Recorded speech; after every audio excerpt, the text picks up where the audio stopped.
Okay, more algebraic fractions. This is algebraic division. It's the second example. It's example 12 from the textbook, I think page 15.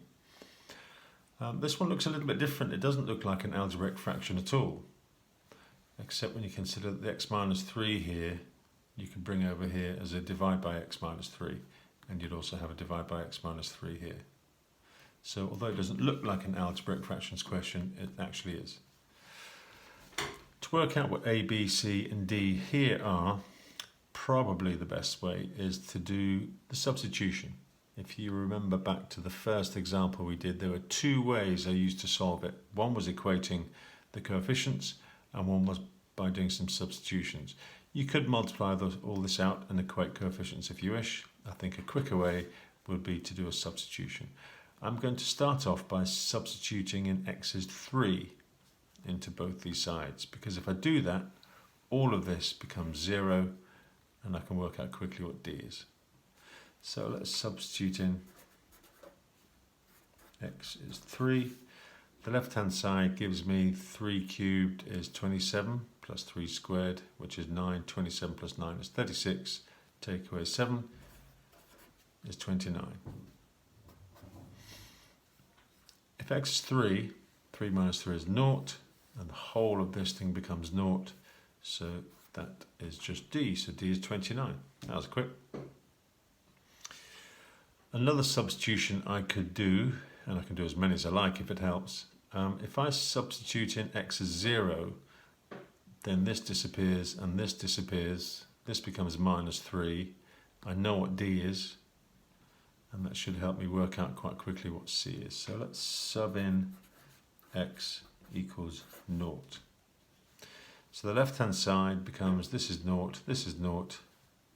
comes negative 7, and that's got to be the same as, that's 0, this is c times minus 3, so minus 3c plus d, but d is 29. So rearranging this, I can see that c has got to be 12. So I've worked out d and I've worked out c. So let's rewrite this now. X cubed plus x squared minus 7 is equivalent to ax squared plus bx plus 12 times by x minus 3 plus 29. Well, unless I can factorize this, I can't see any more substitutions that are going to help me here. So I'm, at this point, going to multiply out and compare coefficients. That's the first method that we were doing. So I'm combining both methods for this one. So let's multiply this side out. X cubed, I've got ax squared times x, which is ax cubed. I can quickly see what a is going to be. It's got to be 1, isn't it? Right, the x squareds I'm going to have by multiplying that by that and that by that. So I've got minus 3ax squared plus bx squared. Now let's do the x's. I've got minus 3bx plus 12x.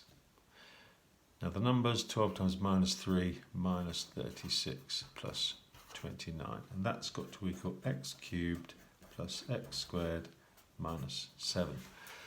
Well, I can see here that a has got to be 1. If a is 1, now just equating the x squareds, I've only got 1x squared over here. If a is 1, I've got minus 3x squared plus bx squared has to be 1x squared. So minus 3 plus b is 1. Minus 3 plus b equals 1, then b equals 4. I've worked out c, I've worked out d, so therefore my final answer is that x cubed plus x squared minus 7 is the same as x squared plus 4x plus 12 times by x minus 3 plus 24.